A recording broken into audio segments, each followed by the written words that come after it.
Sejam muito bem-vindos a mais um episódio de Founder Tales, o podcast que vos transporta ao backstage das startups portuguesas e revela as histórias mais singulares dos seus founders. O meu nome é Álvaro Samagaio e com o Diogo Malafaia vamos guiar-vos nesta viagem.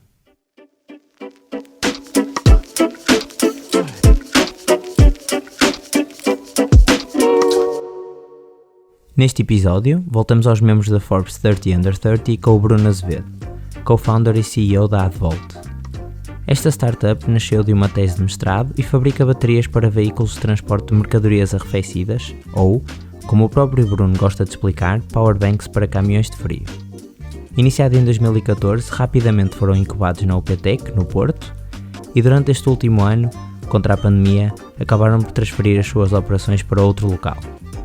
O Bruno acabou o curso de Engenharia Eletrotécnica na Faculdade de Engenharia da Universidade do Porto e começou logo a lançar as bases para o que é hoje a Advolt. A empresa já está a expandir para outros países e outros mercados e vê a transformação elétrica como uma ótima oportunidade para crescer e se estabelecer como um grande player neste setor. Aproveitem para nos seguirem nas redes sociais, os links estão na descrição e fiquem connosco para a conversa. Olá Bruno, obrigado por teres aceitado o nosso convite. Nós sabemos que tu tiraste curso na FEUP, tal como nós, em Engenharia Eletrotécnica, certo? Queres-nos falar um bocadinho sobre o teu percurso, como é que foi sair da faculdade, como é que começaste na Advolt e assim? Olá, e antes de mais agradecer aqui a oportunidade de partilhar um pouco do que foi o meu percurso e que é a história também da Advolt. No fundo eu estudei Engenharia Eletrotécnica na FEUP, entrei em 2008, já lá vão uns anos. Inicialmente, antes de entrar para a Eletrotécnica, foi a minha primeira opção, mas andei sempre em dúvida entre Eletrotécnica e Mecânica. Até que me decidi entrar em Eletrotécnica e foi a minha primeira opção. Depois ainda fiz a especialização passados 3 anos, não é? Entrei no ramo da automação, em que depois estudei a parte de eletrónica potência, mais a parte de sistemas de eletrónica potência. E pronto, e desde então já ali tínhamos alguns projetos durante a universidade, nomeadamente há uma cadeira que é CI, que é um projeto de grupo, em que temos que desenvolver quase um projeto de raiz e quase trazê-lo à fase protótipo. E depois tínhamos também a parte de dissertação, que é ali quase 6 meses de dedicação completa a estudarmos um tema que gostamos ou a aprofundar uma área que gostamos. E pronto, e começamos a aproveitar para estudar aquilo que realmente nos entusiasmava, e no meu caso era muito ligado à mobilidade elétrica, tudo que era veículos, não é? Caminhões neste caso, e juntar basicamente o nosso conhecimento de eletrónica de potência, sistemas híbridos e elétricos para os veículos. E pronto, e desde então, logo ali na fase, ainda enquanto estudávamos, queríamos sempre estar em contacto com as empresas de transporte e com o mercado, e aproveitamos a tese também para ser uma porta de entrada para falar com as empresas, porque abriram sempre aqui a possibilidade de um estudante perceber melhor como é que eles funcionavam, e pronto, começou a desenrolar-se. Então, digamos que acabei por não ir para uma empresa trabalhar imediatamente após o curso, acabei logo por estar na Advolt desde o início, que surgiu durante ainda o projeto de tese de mestrado. E como é que surgiu essa ideia? Ou seja, a tua ideia da tese, depois pegaste nela e avançaste com ela, e se calhar explicar um bocadinho o que é que faz a Advolt para alguém que não conheça. Ok. Portanto, começando pela Advolt, o que é que faz a Advolt? A Advolt neste momento está muito focada em eletrificar, reduzir o impacto do transporte de mercadorias termossensíveis. O que é isto? Durante o transporte de mercadorias frescas, congeladas, flores, fármacos, medicamentos, é necessário sempre um motor frigorífico, uma máquina frigorífica, para manter a temperatura em boas condições. E essas máquinas, todas elas têm um motor a diesel dedicado para refrigerar as mercadorias. E a Advolt olhou para esta oportunidade global de começarmos a eletrificar estas máquinas de forma a eliminar o consumo de diesel, as emissões de CO2, reduzir o nível de ruído, que tem um grande impacto na distribuição urbana, e também tem um grande impacto no motorista que dorme dentro do caminhão nos períodos de descanso. Portanto, e acabamos por nos focar muito na eletrificação destas máquinas, para reduzir o impacto do que chamamos o cold chain, a cadeia de frio. Como é que chegamos até aqui? Ou melhor, como é que nós fomos descobrir esta oportunidade e como é que começamos a trabalhar esta oportunidade? Foi por um acaso, diria que foi um pouco por sorte, porque durante a tese de mestrado, como eu estava a dizer, o nosso interesse era sempre estudar os caminhões. Estávamos em 2013 e, portanto, já se ouviu falar de caminhões elétricos, mas uma coisa muito pouco, não como hoje em dia. Tínhamos ali os carros híbridos, o Prius e a Tesla já estava a começar. Então, pronto, queríamos perceber, e nos caminhões? Então, queríamos perceber qual era a redução de custo de consumo de diesel e de emissões se um caminhão fosse elétrico ou híbrido. Isto era o tema da tese, portanto, eletrificação dos veículos pesados. Então, para saber, nada melhor que começar a consultar as empresas de transportes, para perceber qual era o estado da arte, para perceber como é que era um caminhão, como é que era o transporte, e depois fazermos a paridade e perceber como é que era se ele fosse elétrico. E pronto, começamos a contactar empresas de transportes, mandar e-mails para o... Aqui, vocês estavam, quando falavam em eletrificação, era da parte da mobilidade ou global? Da parte da tração. Ok. Estávamos só focados ou seja, o caminhão movimenta-se com motor a diesel. Se trocássemos aquele motor a diesel por um motor elétrico e baterias, qual seria aqui a redução de custo de transporte, a redução de emissões, quais eram os benefícios, E pronto, então queríamos perceber como é que é hoje, quanto é que consome um caminhão, qual é o impacto, e depois queríamos perceber, se fosse elétrico, como é que seria.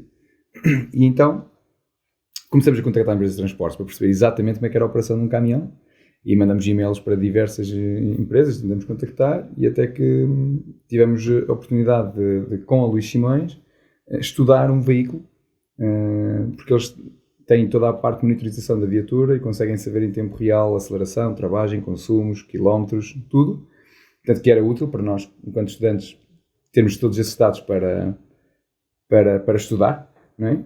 Então eles partilharam os dados de uma viatura, que foram eles que selecionaram essa viatura, lá, talvez por ter um maior impacto na distribuição urbana, era um caminhão de distribuição de mercadorias na cidade, Pronto, e nós começamos a estudar o caminhão.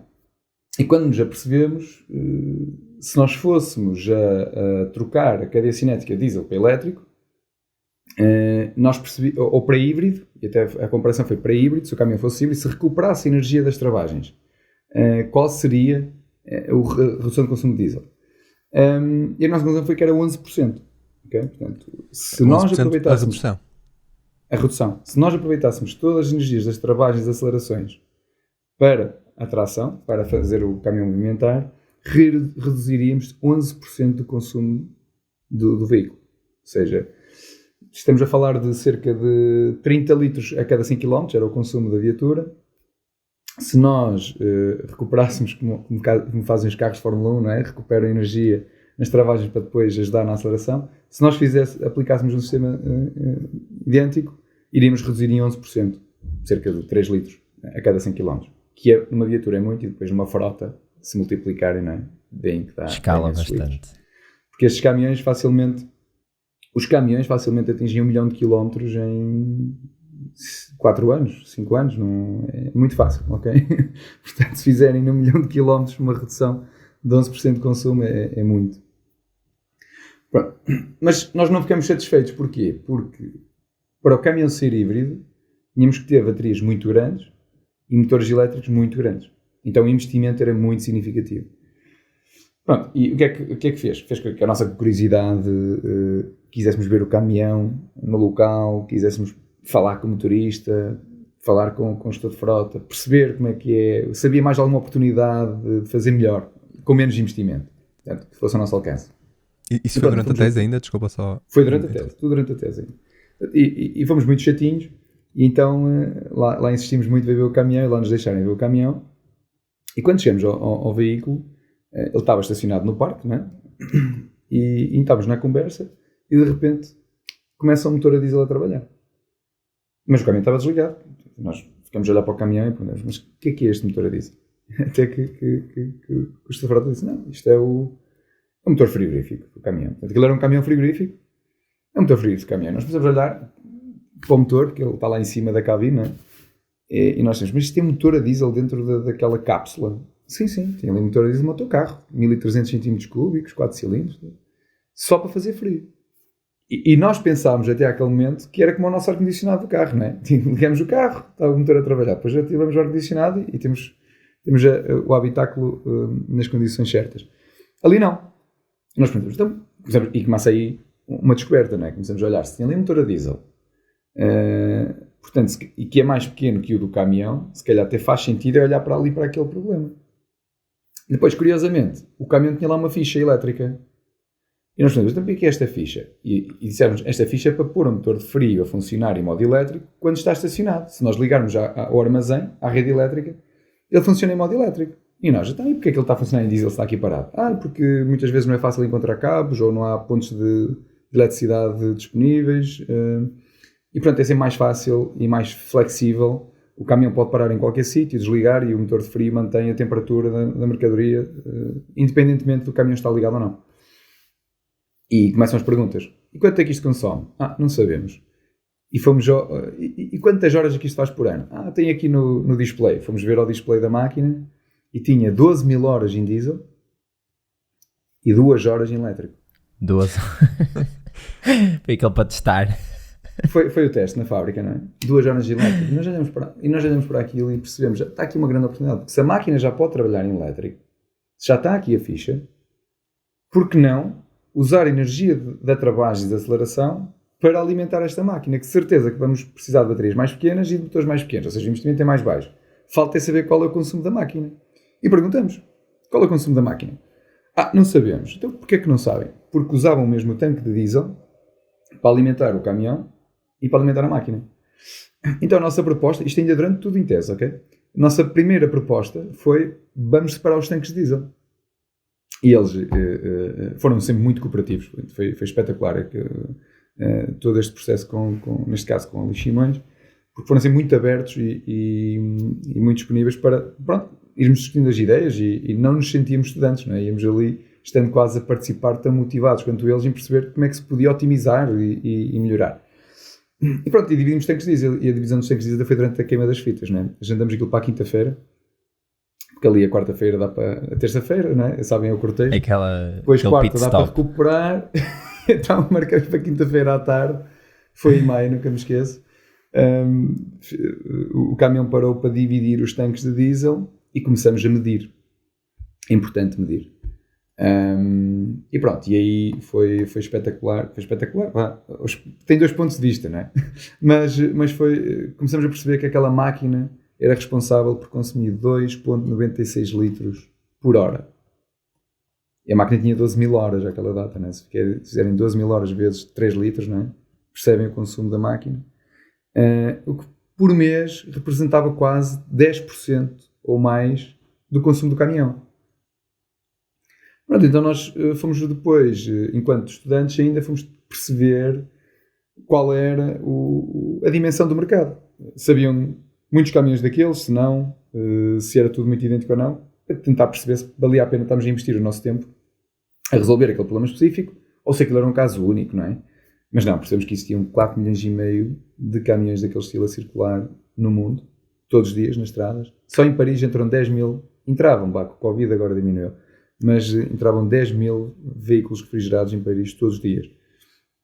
Portanto, percebemos que aquilo, se nós eliminarmos separarmos aquele motor diesel, isto significaria e significa uma grande redução de custo, de emissões, de ruído e de manutenção.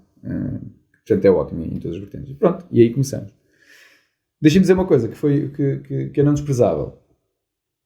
Durante este processo, ou seja, nós tínhamos o professor Adriano Carvalho, que era o nosso orientador de tese, o meu orientador de tese, neste caso, e sempre nos incentivou muito a falar com as empresas e a ir para fora da faculdade, não é? E ao mesmo tempo também tinha sempre aquela vertente de pensarmos na forma do negócio.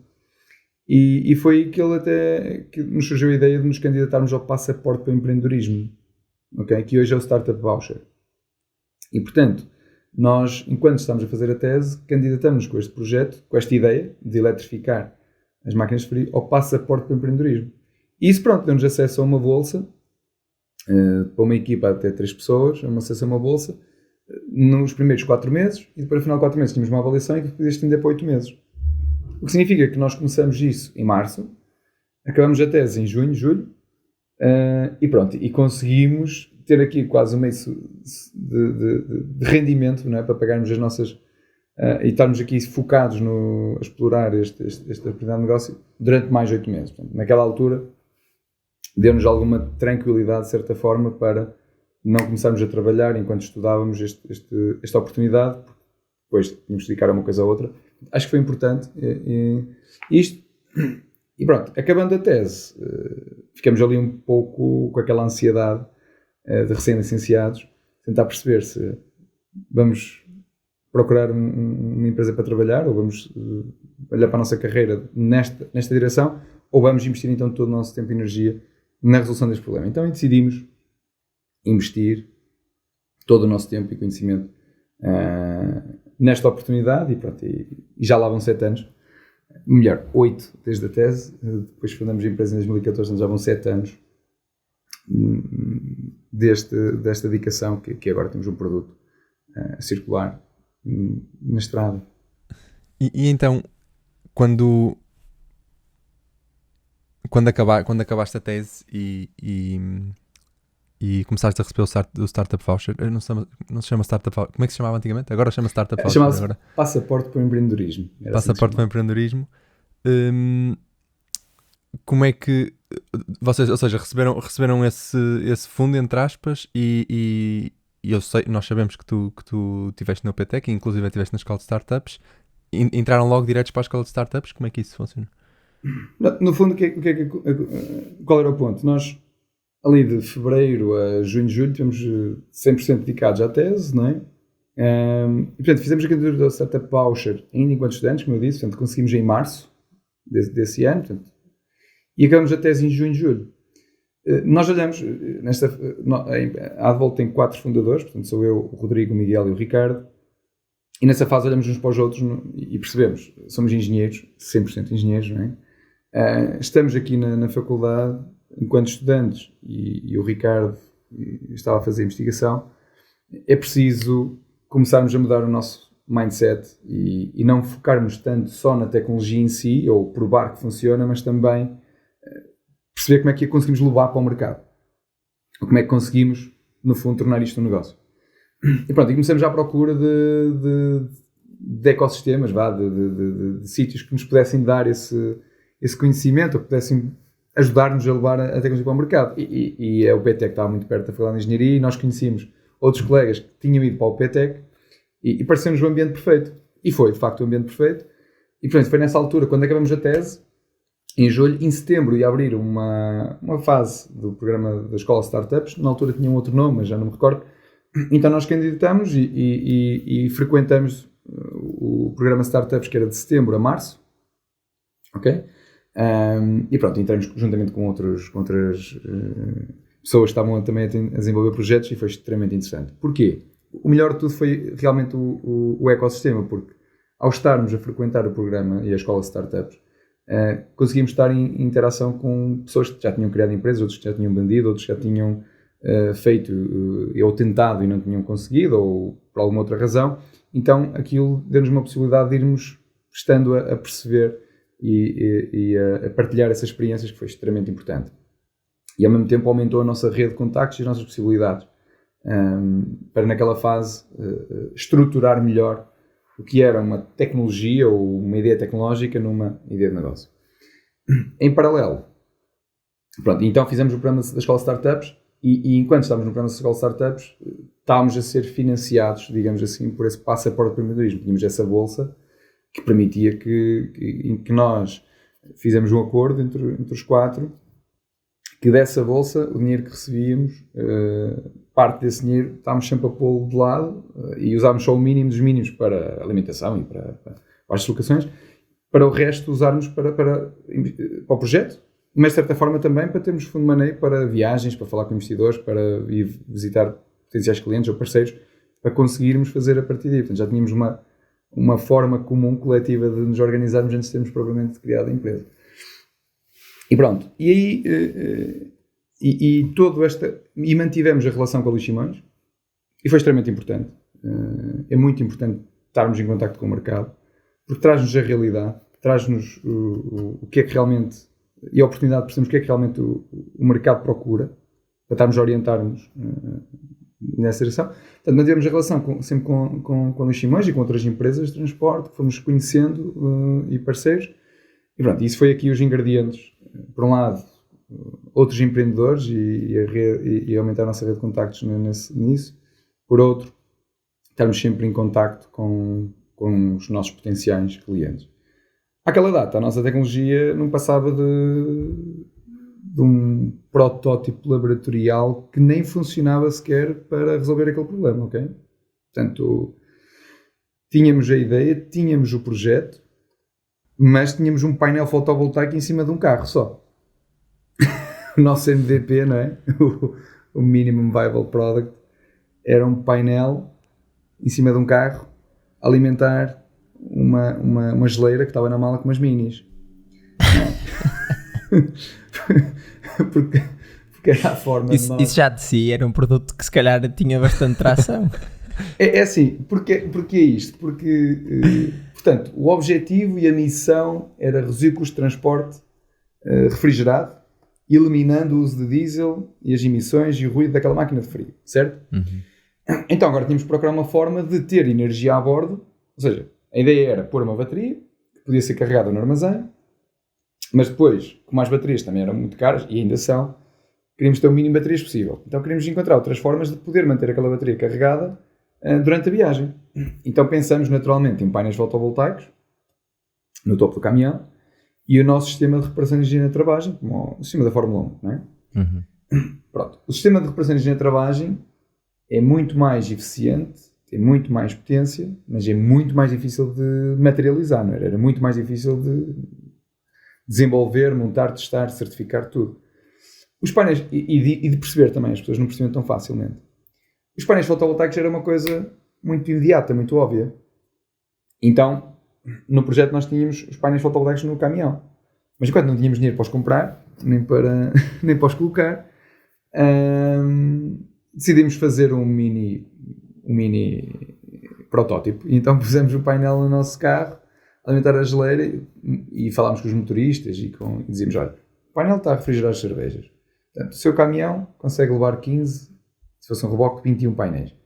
Portanto, como está a ver, é arrefecer a mercadoria sem aquecer o planeta. Portanto, e com aquilo íamos conseguindo manter o contacto, descobrir problemas e oportunidades novas. E pronto, e essa fase ajudou a nós conseguirmos passar e alertar as pessoas para aquele problema, porque muitas vezes já estavam habituados, não é? É assim que funciona, é assim sempre, não há aqui para que mudar. Então nós já mostramos que havia ali uma outra abordagem, que aquilo começou a pôr as empresas a pensar que realmente há aqui um ponto de melhoria. E pronto. Então, desde que acabamos a tese, julho de 2013 até junho de 2014, foi um período que dedicamos a estruturar a ideia, o negócio, perceber aqui qual seria o modelo de negócio que trazia valor para os nossos clientes e utilizadores e ao mesmo tempo foi arranjar uma forma que, ok, tínhamos o projeto, tínhamos a necessidade de mercado, tínhamos uma equipa com conhecimento e com vontade de fazer. Faltava-nos ali então a parte do capital para passarmos à próxima fase, que era passar de um protótipo laboratorial para uma prova de conceito em ambiente real. E pronto, e começamos a fazer um processo de levantamento de capital nessa altura, em Portugal. Contactamos 18 capitais de risco no total, ainda fomos à Espanha também, com aquele dinheiro que íamos amealhando do passo para o empreendedorismo, portanto andamos aí mas tudo em classe turística. Exatamente. E pronto, e em junho de 2014 fundamos a empresa, fomos investidos pela Tuvi Partner, que é uma capital de risco de Braga, e fundamos a empresa com a missão de, nos próximos 2 anos, materializar a tecnologia de laboratório numa prova de ambiente real. E foi isso que fizemos. Passados 6 meses já tínhamos painéis no topo do caminhão. Okay? Se forem ao Google Maps e colocarem vista satélite, também encontram. O Google fotografou. Depois eu posso-vos mandar o link. E começamos a criar a equipa e começamos no fundo a acelerar tudo. Portanto, E depois, portanto, nesse período, 2014-2016, fui fazer a prova real, em ambiente real. Equipamos o caminhão todo a liximais com painéis fotovoltaicos, com as baterias, com cima de travagem, e foi ir para a estrada e ver.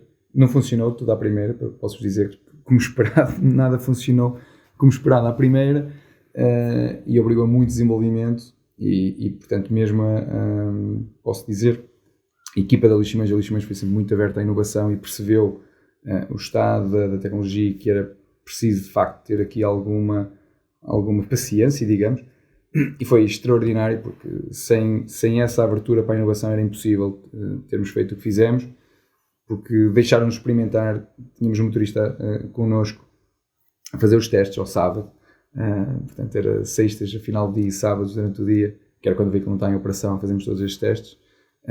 Foi extraordinário. Até 2016, portanto, tínhamos depois o veículo a funcionar, um protótipo, uma prova de conceito em ambiente real a funcionar, provávamos que realmente conseguimos eliminar o uso de diesel, agora faltava escalar. Então, chegado a 2016, tínhamos uma prova de conceito real com métricas, não é?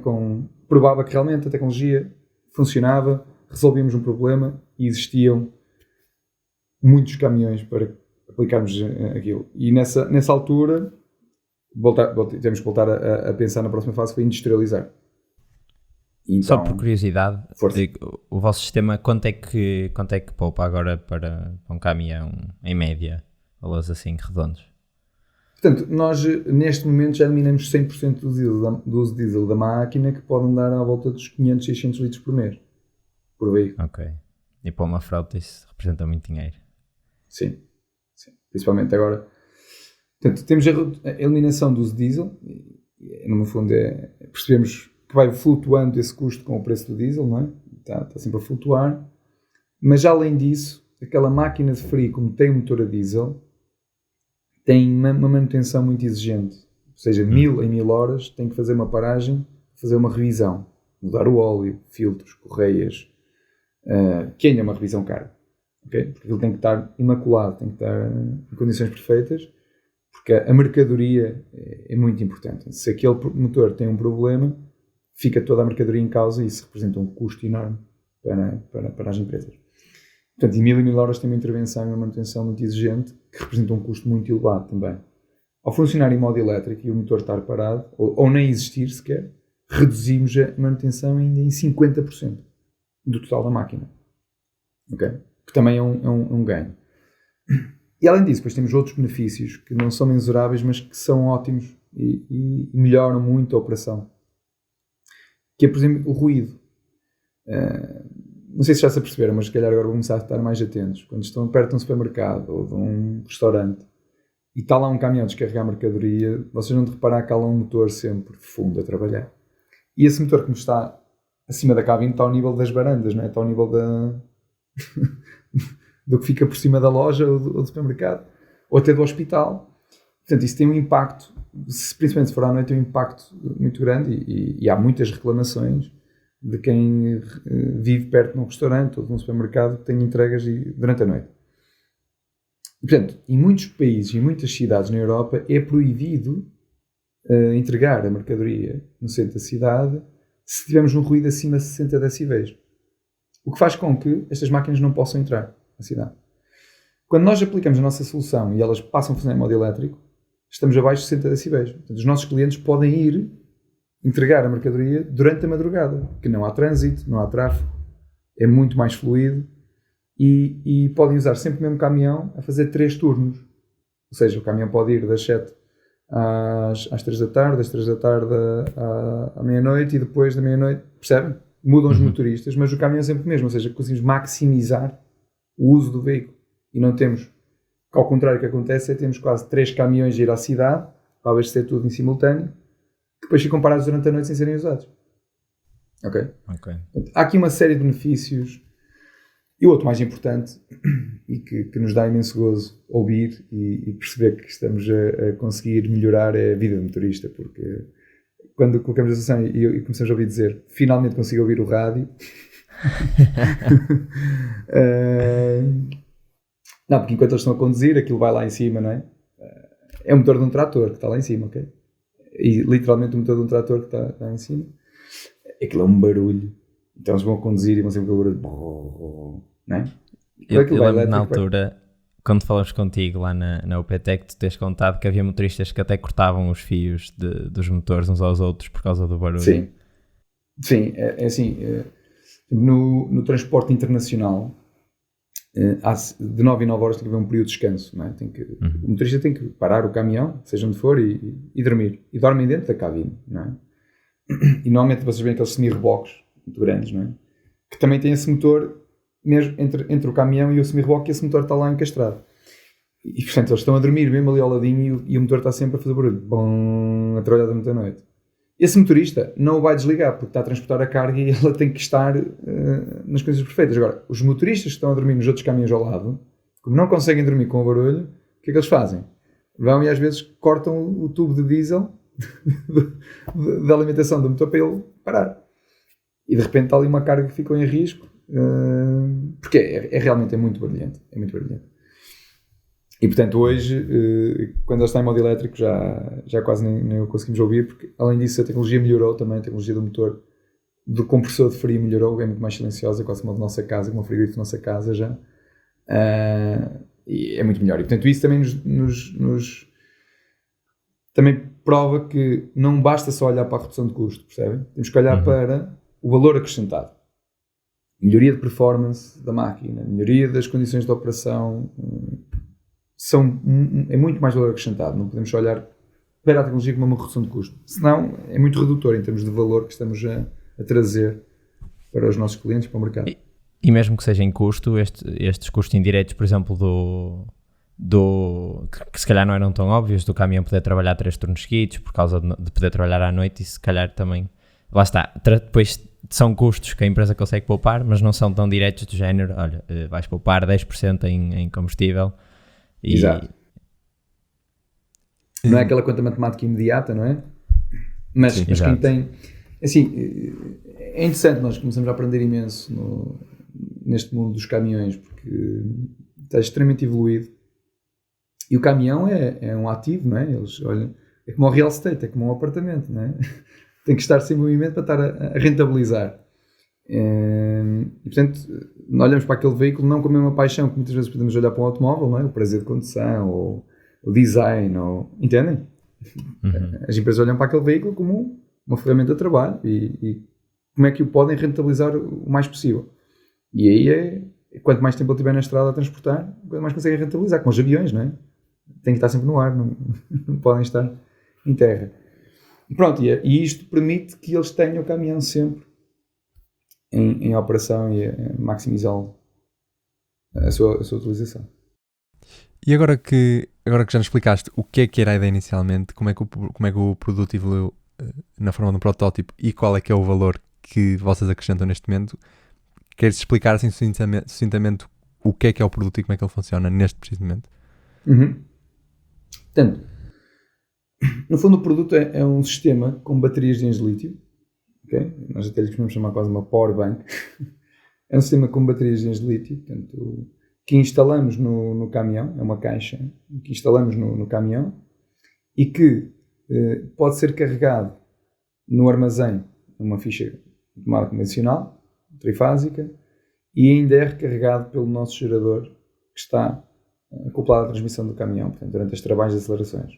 Esta energia é entregue ao motor de frio através daquela ficha que ele já tem originalmente, como se fosse, para ele é como se estivesse ligado ao armazém, mas no fundo está ligado ao nosso sistema. Ok? E portanto é um sistema que faz toda a gestão automática e portanto o nosso sistema carrega a bateria automaticamente do gerador ou da rede sem qualquer intervenção humana, portanto é completamente automático. Ok? Que é extremamente importante, porque senão temos que ter um motorista preocupado com mais de um sistema e não é o propósito. Portanto, toda a equipa da AdVolt fez todo o desenvolvimento tecnológico para que aquilo seja mesmo minimalista e a operação seja o mais automática possível. E isso é uma vantagem extraordinária, porque conseguimos carregar de forma automática, fazer tudo. O que é que acontece? Aquela unidade nós desenhamos-la para que ela possa ser instalada em qualquer caminhão, de qualquer marca, e em qualquer fase do ciclo de vida. Portanto, podem ser em caminhões novos ou pode ser em caminhões que já tenham 5, 6, 2, 3 anos, não importa, ok? E alimenta qualquer máquina de frio, qualquer marca. Portanto, é multimarca. E isso é uma vantagem extremamente importante também para o mercado, porque eles não ficam... Eles podem usar aquilo com um caminhão da marca A, B ou C, não tem qualquer problema. E é sempre a mesma unidade. Vocês também fazem instalação? Como é que funciona? Nós somos fabricantes, ok? O nosso posicionamento de mercado é como fabricante. Depois temos distribuidores em cada país que fazem a revenda do nosso sistema e esses distribuidores têm que ter capacidade de instalar. Eles instalam a unidade nos caminhões. A instalação não é feita por nós, é feita pelos nossos parceiros. E depois do caminhão ser entregue, ele pode estar em operação na mesma frota até 10 anos. E depois é preciso ter aqui quase um parceiro de serviço, não é? Que se for preciso fazer ali uma mudança de um cabo, ou se houver ali algum consumível que se vá usando e que seja preciso ser trocado, uma limpeza ao sistema, ou uma verificação, temos um parceiro de serviço em que os nossos clientes podem recorrer para manter, como a gente faz com o nosso carro, não é? Vamos ver a questão dos pneus, ou vamos mudar o óleo dos travões, ou entende? E portanto temos depois os parceiros de serviço que acabam por dar esse suporte. Nós desenvolvemos, fabricamos e ajudamos em toda a documentação e processo nisto. Para isso, depois temos uma ferramenta extremamente importante e que nos permite escalar e desenvolver mercado muito rápido, que se chama o MyAdVault. Ok? Portanto, ainda só para acabar de descrever a solução, que é o MyAdVault, que é um sistema, uma plataforma digital que monitoriza em tempo real todas as unidades que temos na estrada. E, portanto, damos acesso ao nosso cliente e o nosso cliente consegue perceber em tempo real qual é a energia que carregou no armazém, qual é a redução de diesel que está a ter, qual é a redução de emissões de CO2, consegue perceber os benefícios e, ao mesmo tempo, consegue perceber toda a operação da unidade. A AdVault e os parceiros da AdVault conseguem perceber o estado da unidade para se alguma coisa começar a correr mal, não é? Se tivermos aqui algum alerta de o cliente não carrega a bateria há mais de um mês, imaginem. Para as baterias é problemático, portanto, temos que manter uma cadência na carga da bateria. Automaticamente o nosso parceiro recebe um alerta, a AdVault também sabe e recebe um alerta, portanto podemos dizer ao nosso cliente, ou o nosso parceiro pode dizer ao cliente, olha, por favor, carrega a bateria assim que possível, porque senão pode ficar fora da operação ou algo do género. E esta plataforma digital é o que permitiu à AdVault, houve uma altura de pico, ainda antes da pandemia, que conseguimos pôr unidades em 6 cidades diferentes, de 4 países diferentes, em 5 meses. Ok? Porque estavam as unidades a entrar em operação e nós conseguimos estar a monitorizar as que estavam a entrar em operação e conseguimos estar a dar suporte às que estavam a ser instaladas. E hoje, esta plataforma é o que gera toda a ativação das unidades que estão a acontecer e apoia e auxilia os nossos clientes diariamente na sua operação. Vocês, desde o MVP até agora, os painéis solares ficaram pelo caminho, mas isso porque é uma visão que ainda tens para o futuro, um dia os carros ou os veículos, neste caso, os pesados, poderem alimentar essas baterias com os painéis solares ou outro tipo de energia que permita ao carro ser autossustentável? É assim, nós somos muito orientados pelos dados, não é? Somos muito orientados pela informação real. Claro. E tínhamos feito antes de pôr os painéis fotovoltaicos, tínhamos feito algumas simulações em softwares que existem para perceber qual seria, o que é que representava os painéis no caminhão. Mas quisemos pôr mesmo os painéis, quisemos medir com os sensores tudo. Pronto, a nossa conclusão foi que não valia a pena colocar os painéis no caminhão. Porquê? Num caminhão nós conseguimos pôr lá 3 kW de painéis. A máquina de frio, em média, consome 10 kW. Ok? Portanto, precisamos sempre da bateria. Ponto. 10 kW. Depois havia um outro ponto, é que os painéis, nós não controlamos os painéis quando estão num veículo, porque ele pode estar dentro da cidade, tem sombra, não é controlável este investimento. Portanto, é muito imprevisível qual vai ser a produção diária do painel face às necessidades. Depois tem outra questão. Estamos a pôr mais peso no caminhão e os painéis são pretos. Não é? Vocês sabem, o preto atrai o calor. Portanto, estamos a atrair calor para uma caixa frigorífica. Ou seja, íamos estar a aquecer a caixa também, depois com a energia que ele produzia, portanto, também é um contrassenso. E o outro ponto é que, como os painéis estão na horizontal, têm uma eficiência mais baixa do que se estiverem inclinados contra a incidência solar, e além disso, é um caminhão, portanto, e os caminhões passam por baixo de árvores, muitas vezes há um toque ou outro numa varanda, e portanto o custo de manutenção do painel fica muito elevado, tem que ser reparado. Então a nossa conclusão durante aquele período de testes foi que o que faz sentido é ter os painéis nos armazéns, ok? A produzir energia para o armazém e as baterias a serem carregadas nesse armazém, maioritariamente, se possível, com a energia dos painéis. E nós hoje, se vocês virem, nós temos um vídeo que mostra a nossa missão. Esse vídeo está no LinkedIn e no YouTube.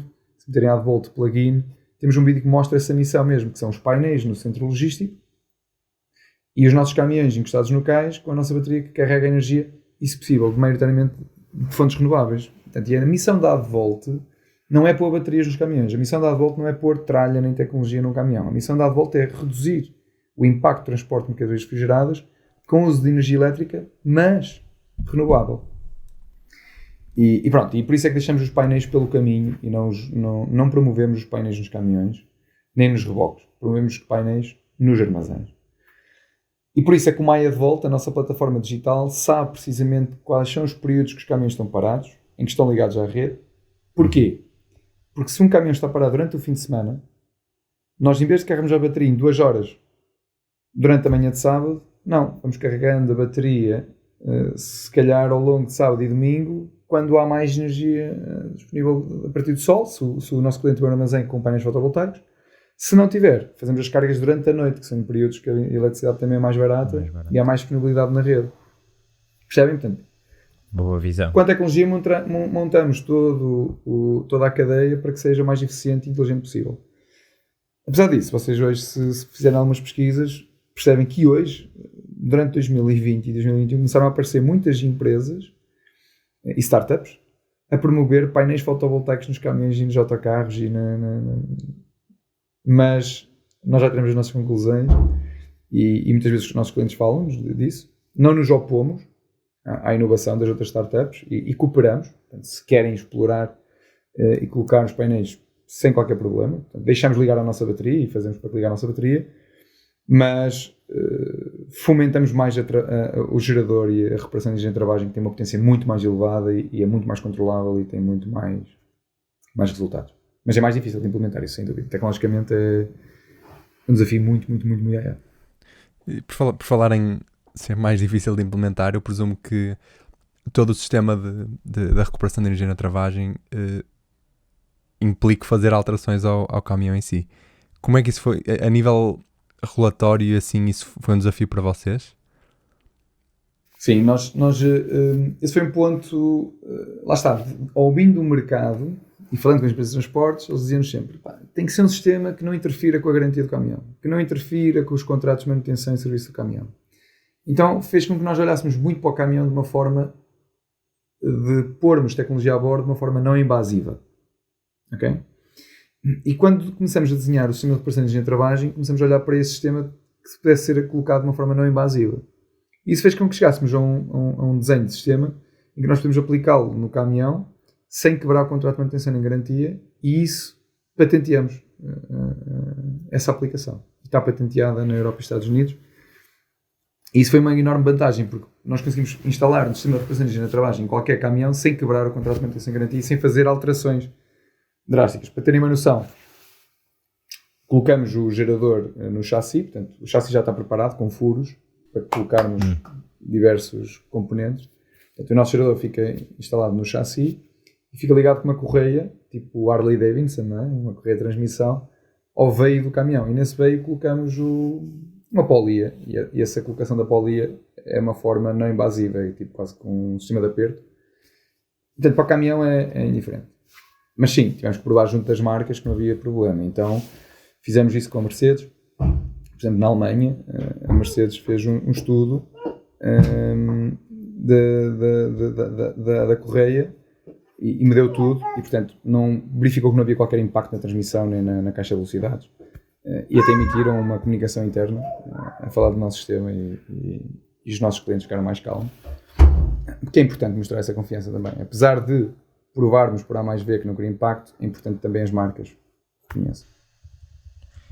Mas vocês, ou seja, fazem digamos que um add-on para os caminhões e que, como tu disseste, o objetivo é que seja, portanto, que possas usar tanto em caminhões recentes como em caminhões antigos, mas, por exemplo, já não existem já marcas a ter esse serviço de raiz, ou seja, agora com todo o movimento de mobilidade elétrica e com a Tesla a mexer os mercados, os caminhões também não vão evoluir para, já de fábrica, terem estes próprios sistemas de refrigeração, e aí qual é que será a vossa posição aí? Isso é uma excelente pergunta. Não, sabem porquê? Porque desde o início, desde o nosso processo de levantamento de capital, desde 2014, que somos sempre confrontados com essa questão, e ao sermos confrontados com essa questão faz com que nós tentemos perceber de facto se isso vai ser um problema ou como é que nos vamos posicionar para quando isso acontecer. E levou-nos a olhar para a história, fez-nos olhar para trás. Só para vos dar nota que hoje a AdVolt já está a bordo de caminhões puramente elétricos e híbridos. E já vos explico mais à frente como e qual é o nosso valor acrescentado. Mas antes de lá chegar, esta questão que se levanta, e quando os caminhões forem elétricos? E quando os caminhões forem hidrogênio? Onde é que está a AdVolt? Qual é o espaço da AdVolt neste mercado? Então isso fez-nos olhar para trás, e nós fomos olhar para trás e fomos ver, ok, os caminhões são a diesel. Todos, não é? Vamos imaginar a grande maioria. Porquê é que tem um motor a diesel para o motor de frio? Não é? Já está lá o motor a diesel, porquê é que foi necessário pôr um segundo motor a diesel para o motor de frio? É que parece tão óbvio a vossa abordagem que eu não sei como é que as marcas não pensaram logo nisso, ainda por cima se o motor já pode funcionar eletricamente. Sim, mas eu vou dizer porquê. Porque assim, a globalização de um caminhão acontece localmente. O que é que isto significa? Que o fabricante do caminhão fabrica a cabine, chassi e powertrain, motor e caixa, não é? E a proposta de valor de um fabricante de um caminhão é potência a baixo consumo. Pronto, e eles exportam caminhões para todos os países, não é? Cabine e chassi. Portanto, o caminhão chega a Portugal sem absolutamente nenhum auxiliar. Em Portugal, é que ele pode receber uma caixa de resíduos, pode receber uma caixa frigorífica, pode receber um sistema daqueles de betoneira. Vai depender muito da aplicação. Mas o fabricante do caminhão quer ter um produto o quanto mais standard possível para conseguir escalar e conseguir vender no mundo inteiro. Portanto, globalizar. E depois, localmente, é que acontece a aplicação. Então, o que significa que, por exemplo, o fabricante de caminhões vende 200 mil caminhões por ano, 10% vão ser frigoríficos, 10% vão ser para uma aplicação de resíduos, e ele não controla isso. O que significa que, quando o caminhão chega a um país, e ao carroçador, à figura do carroçador, essa entidade é que vai lá colocar uma caixa de frio ou uma caixa de resíduos e vai colocar os opcionais todos necessários para que aquele caminhão, além de se movimentar, consiga transportar mercadoria refrigerada. E por isso é que quando colocamos um caminhão frigorífico, cai lá uma caixa frigorífica com motor a diesel. Porquê? Para ser completamente independente deste caminhão. Senão, tínhamos de estar a pedir à fábrica para customizar todos os caminhões que entregam. Olha, agora vai ser de frio, mete este auxiliar.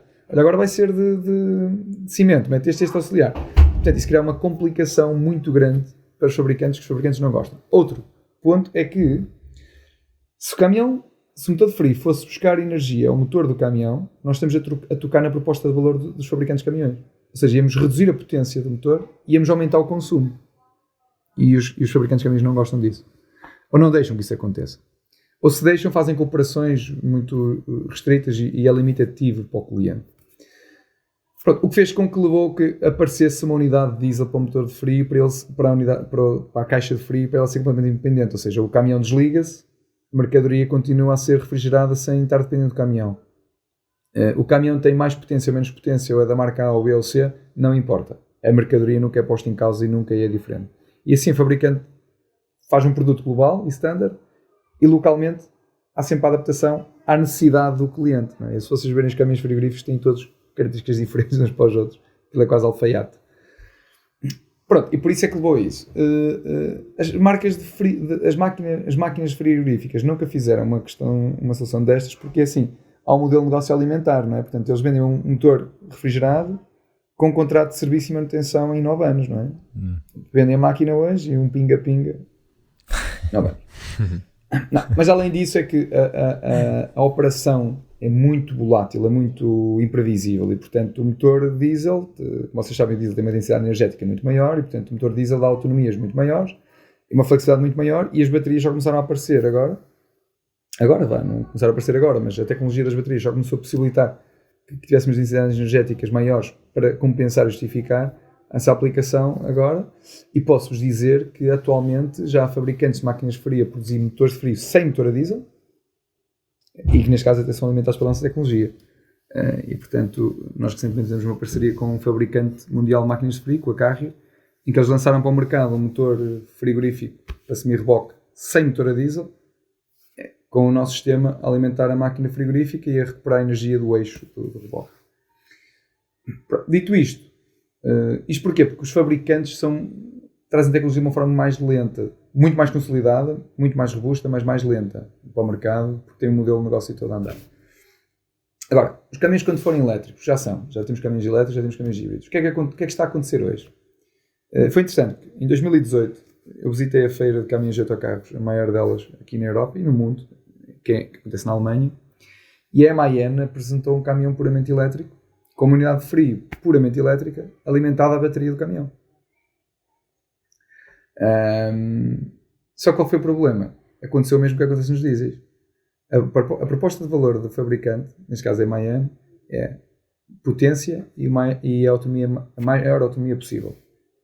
Se nós metemos uma máquina de frio alimentada à bateria, estamos a reduzir a potência, mas estamos acima de tudo a reduzir a autonomia do caminhão. Portanto, estamos a tocar na proposta de valor do fabricante de caminhão. E além disso, a máquina de frio, para poder ligar, tinha que estar integrada com o caminhão, porque o caminhão, mesmo estando desligado, ela podia ter que ir aceder às baterias e isso tudo. E o que é que fez? Passado 2 anos, nós colocamos lá uma bateria para alimentar essa máquina de frio, para ser completamente independente e não ter qualquer problema. E nos híbridos está a acontecer a mesma coisa. Portanto, nós também já estamos a bordo do Scania híbrido, já temos em 4 países diferentes, em que a Scania lançou um modelo de um caminhão híbrido e não deixa ligar a máquina de frio à bateria. Então, a Advolt é responsável por fazer essa ligação. E, portanto, e com isto achamos, como já vos mostrei, portanto, nos reboques já temos motores de frio máquinas de frio sem motores diesel, que são alimentados pela nossa tecnologia, portanto, estão a entrar em força no mercado. Nos caminhões, nos rígidos, temos caminhões puramente elétricos, mas que a bateria é responsável por manter a máquina de frio independente. E, portanto, hoje estamos a comprovar aquilo que dizíamos em 2014, depois de termos olhado para o passado, que foi, no futuro, vai ser necessária exatamente uma bateria. Para manter que o caminhão seja global, aplicação a aplicação. Vocês sentiram aqui a necessidade de criar software para ter, se calhar, uma camada extra de valor, ou porque algum cliente vos pediu, era interessante termos isto monitorizado, ou porque já tinham essa visão de um dia nós vamos fazer parcerias com os fabricantes do pessoal que faz as máquinas de frio e até no limite podemos só ter a parte de controle lá da máquina de frio. Não, é assim, mais uma vez o foco foi sempre o cliente. Uhum. Ou seja, a monitorização do sistema apareceu por 2 motivos. Por um lado, porque queríamos mostrar ao cliente os resultados, okay, e queríamos que o cliente visse os resultados todos os dias.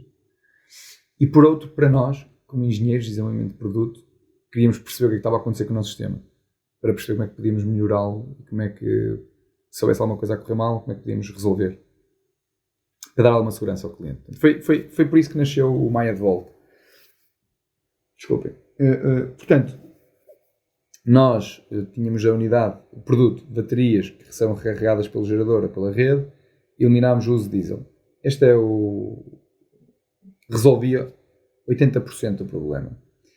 A questão é que os nossos clientes, como é que eu vou explicar isto? Com quem falamos é com o gestor de frota, que é quem compra a unidade. Mas quem opera a unidade é o motorista, que é das partes mais importantes que temos, o ator mais importante que temos neste setor. Se o motorista não souber que tem lá aquela unidade, ou se o motorista não souber como operar, ou se trocarmos de motoristas frequentemente, a nossa unidade não era usada, porque eles passavam a usar o diesel como sempre. Ok? Então, no final do mês, o gestor de frota não via os resultados. Então nós sentimos a necessidade de monitorizar a nossa unidade para perceber, e o caminhão para perceber o que estava a acontecer. E começamos a descobrir que estava, por exemplo, tínhamos veículos com 9 motoristas diferentes, Nós dávamos formação ao motorista, esse motorista usava, ele andava em elétrico, quando trocava para os outros, mas não sabiam que lá tinha a unidade, ela andava em diesel. E depois tínhamos toda a frota insatisfeito com a solução. E nós conseguimos começar a perceber quando é que era usada, quando é que não era, quando é que usavam um diesel dentro das instalações que podiam ter ligado à eletricidade. E por isso é que nos trouxe aqui para a camada de software para conseguirmos dar este processo de consultoria, não é, ao nosso cliente e para conseguirmos consolidar e mostrar o valor da nossa solução. Porque, lembrem-se, enquanto estamos a introduzir inovação no mercado, já há um mercado que existe e está todo a funcionar. Portanto, esse mercado começa a reagir e a mostrar que não, melhor manter o diesel, ou não, melhor aquilo. A resistência à mudança é muito forte. E o Maya de Volt é o que nos tem vindo a ajudar a mostrar e a provar, com dados reais, o benefício de mudar para o elétrico. Agora, claro, a digitalização em si é um mundo que não acaba, não é? Portanto, conseguimos fazer coisas maravilhosas. Portanto, depois posso dizer que nós monitorizamos a temperatura da mercadoria em tempo real e conseguimos, com esses dados, a partir da nossa API, disponibilizar esses dados aos nossos clientes, tanto seja a plataforma de gestão de frota, como seja a plataforma de gestão do armazém, como seja a plataforma de gestão do cliente deles. Nós conseguimos perceber o caminhão, as entregas que ele faz em cada cliente específico, no centro da cidade, e conseguimos perceber se a máquina frita vem diesel ou elétrica, e estando em elétrica, conseguimos mostrar ao nosso cliente, olha, as entregas foram feitas durante a noite, em modo elétrico, silencioso, sem emissões. Portanto, há aqui, de facto, um relatório de sustentabilidade que comprova isso mesmo. E depois, é extraordinário porque nós conseguimos pôr máquinas em países diferentes ou em sítios diferentes e estar a monitorizar para, com alguma calma, nós conseguimos perceber o que se está a passar em tempo real para conseguir aconselhar e ajudar os nossos parceiros locais a resolver o problema sem estarmos lá fisicamente. E durante a pandemia foi um desafio, porque nós antes estávamos sempre a fazer voos, não é? Para treinar e dar formação aos nossos parceiros locais, para instalar e servir.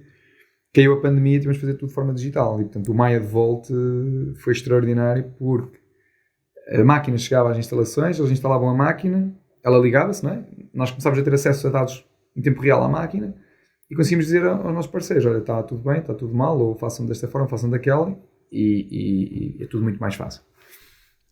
E isso ajuda imenso na cooperação com outras marcas também, porque mostra o valor.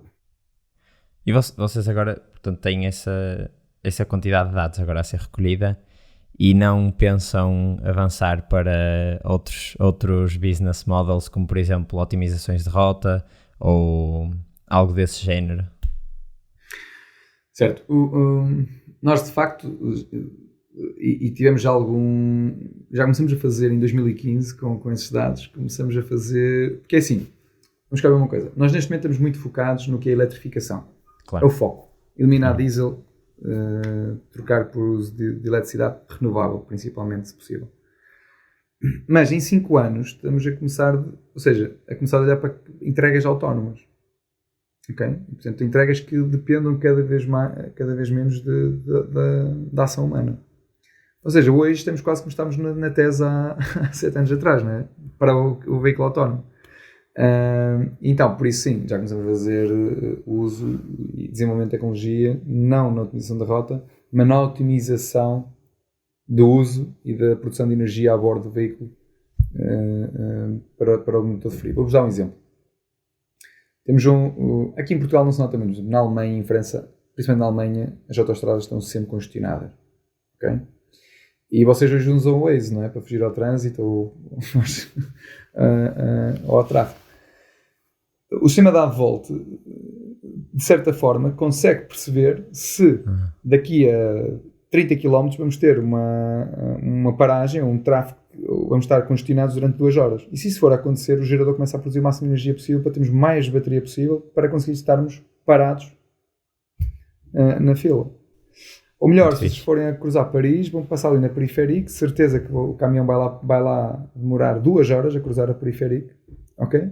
Então ele começa já em Lille a produzir energia de forma eficiente para chegar ao centro de Paris com o máximo de energia possível, para depois andar ali no par e arranca com energia disponível.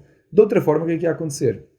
Em vez de termos 30 ou 19 kWh de baterias a bordo do caminhão, íamos ter que ter 100 kWh para prever todos estes cenários.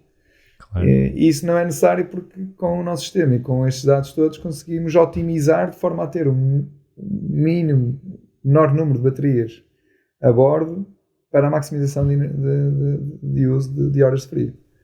Outro ponto é... Desculpem, só para acabar. Força. Outro ponto é, ele faz o reconhecimento de rotas automático, não para dizer ao nosso cliente o que é que ele tem que fazer, porque isso ele é que sabe o que é que tem que fazer, eles é que sabem melhor as rotas do que nós, mas no fundo para o nosso sistema saber automaticamente em que rota está, ou se está a caminho de um cliente, ou se está a vir embora de um cliente. Se estiver a vir embora de um cliente para o armazém, ele não precisa de produzir pelo gerador, nem precisa de se preocupar com energia, porque no armazém vai carregar a ficha, vai ligar a ficha. Okay? Portanto, se o sistema automaticamente souber isso, e sabe isso, reduz drasticamente a produção de energia. Se for ao contrário, se ele sabe que está aí do armazém logístico para o cliente e que está na rota da A1 e que de repente já passou a sair da Alberca, já passou a sair, sabe que vai em direção a Lisboa, não é? Se entra na Vasco da Gama já sabe que vai sair ou lá em Setúbal ou noutro sítio. Portanto, com estas rotas ele sabe automaticamente as decisões que tem que tomar para manter a autonomia da bateria disponível para o motor de frio de forma mais eficiente possível. Sim, mas isso já está a acontecer. Pronto, então, se já estão já a expandir um bocadinho o que é o vosso produto até para outras áreas, vocês ambicionam continuar a expandir de uma forma independente, ou seja, está nos vossos planos uma exit ou serem adquiridos por uma empresa, uma Mercedes ou uma empresa grande? Não, é assim, isso é um outro ponto, não é? Eu acho que nós não estamos com a empresa, ou não estamos diariamente a desenvolver tecnologia ou a desenvolver produto ou com os nossos clientes com vista a uma exit, ou uma IPO, ou uma aquisição da Mercedes. Porque senão, mentalmente, toda a nossa comunicação para a nossa equipe, toda a nossa comunicação para os nossos clientes desalinha-se, não é?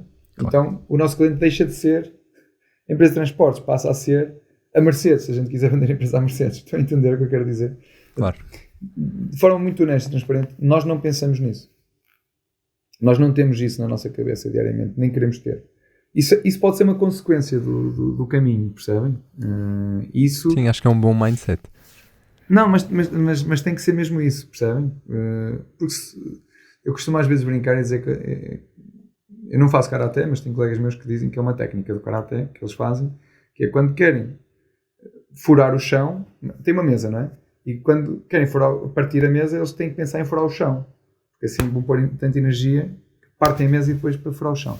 Se eles quisessem só partir a mesa, a energia não era suficiente para partir a mesa e portanto não conseguiam partir a mesa. Aqui a mesma coisa, a gente tem que estar a pensar e a pôr a nossa energia para a ambição maior que a gente consegue alcançar e ver. E depois o resto é uma consequência. Portanto, a exit tem que ser uma consequência. Se for bom para a empresa, se for bom para a equipa, se for bom para os nossos clientes. Se não tem que ser. Ok? Se nós formos a pôr a empresa orientada a uma exit ou uma IPO, não vamos estar a conseguir atingir esse objetivo, se calhar, porque é muito redutor. Do nosso dia-a-dia, o nosso mindset é mesmo este. É reduzir o impacto do transporte de mercadorias refrigeradas com as energias renováveis e elétrica. Vou-vos dizer uma coisa. Sabem que 1/3 dos produtos alimentares que são transportados correm o risco de se perder sempre por má condicionamento de temperatura. Ou seja, há 1/3 dos produtos alimentares que se perdem. Não sei se já pensaram nisto, mas, por exemplo, vocês têm as bananas que vêm do sul da América, não é? Da América do Sul. Entram num contentor marítimo, do contentor marítimo fazem travessia do Atlântico, num contentor frigorífico, chegam ali ao Porto de Sines, do contentor frigorífico passa para um caminhão ou para o comboio, arranca o motor a diesel, mantém-se o contentor até o entreposto, as bananas saem bananas outro produto, no que seja, sai do contentor marítimo para o entreposto passa para um reboque, no reboque vai para outro entreposto para um caminhão para o supermercado, no supermercado ainda fica lá no frigorífico do supermercado, o supermercado vai para a vossa saca para trazerem no vosso carro entra no frigorífico. Já viram todo este percurso? Se há uma quebra, a parte mais frágil é durante o transporte. Se há uma quebra de temperatura no transporte que mete em causa toda esta mercadoria, não é? É desperdício. Os clientes descartam tudo. Lixo. E isto é muito grave, não é? Estamos a desperdiçar a produção alimentar, estamos a fazer com que o transporte seja caro, o que diminua o acesso a produtos alimentares com condições de transporte melhores em todo o mundo. Portanto, em países subdesenvolvidos não há transporte refrigerado e, portanto, depois promove muita doenças, a vírus, etc. Portanto, no fundo, o nosso objetivo é que com isto não estejamos só aqui a reduzir, por reduzir, não. É reduzir, aumentando a performance para conseguirmos alargar a utilização de um transporte com melhores condições em todo o mundo. Mas isso demora muito tempo, mas devemos lá chegar. Claro. E agora só já a apontar para o fim, portanto, a penúltima pergunta, e esta é mais uma curiosidade e mais sobre ti do que a Advolt em si. Como é que foi para ti, que tens um background técnico, um curso de engenharia, assumir esse cargo de gestão? Foi um salto difícil ou... É assim, eu não diria... É difícil no sentido que nós gostamos de estar sempre a fazer e a mexer e não é? A engenhocar, diria. Mas eu acho que é assim, todos os engenheiros têm capacidade de ser gestores e de se tornarem gestores. E é uma consequência do processo de engenharia, eu acho. Porque nós, como engenheiros, gostamos muito de medir, de perceber o que está a acontecer. E gestão é mesmo isto, é conseguirmos medir para depois conseguirmos gerir de forma mais eficiente uma organização, um sistema, o que seja.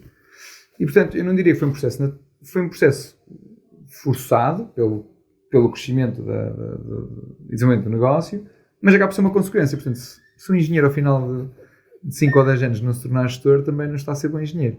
Portanto, eu acho que é uma coisa natural. Agora, claro, é como tudo, obriga que aprendemos e temos um mindset um bocado diferente, não é? Não olhamos, temos que olhar para aquilo de uma forma diferente, mas não é nenhum bicho de 7 cabeças.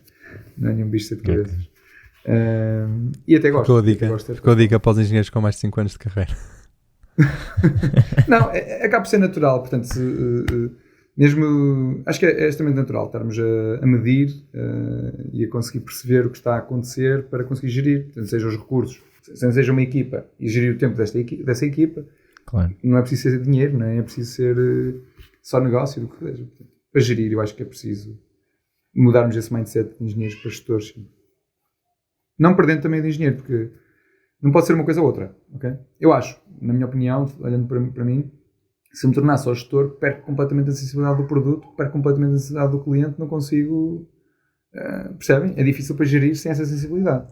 Assim que formos puramente engenheiros e não tivermos um pouco de gestão, é catastrófico também, porque temos o produto ok, mas depois ele não se desenvolve, não se realimenta, não consegue gerar receita para... Não podemos desligar totalmente do produto, não é? Não. De forma alguma. Pronto, se calhar então agora fazemos a última pergunta que fazemos sempre em todos os episódios, que é: qual é que era o conselho que gostavas que te fosse dado no início, mas que não te foi dado? Portanto, assim, um conselho para jovens empreendedores. Essa pergunta é difícil. Não, porque no fundo eu acho que o mais importante é nós sairmos da nossa zona de conforto. Acho que é uma resposta clichê, mas não é clichê, porque é mesmo verdade. Portanto, o que aconteceu connosco? Estávamos a estudar, a fazer a tese. Podíamos ter ficado só por pesquisa do Google ou pesquisa de artigos, fazemos o nosso projeto, não é? E até podia ser mais confortável. A Luís Simões até nos mandou os dados no caminhão, nós estudamos, ok, concluímos, apresentámos a tese, tudo bem.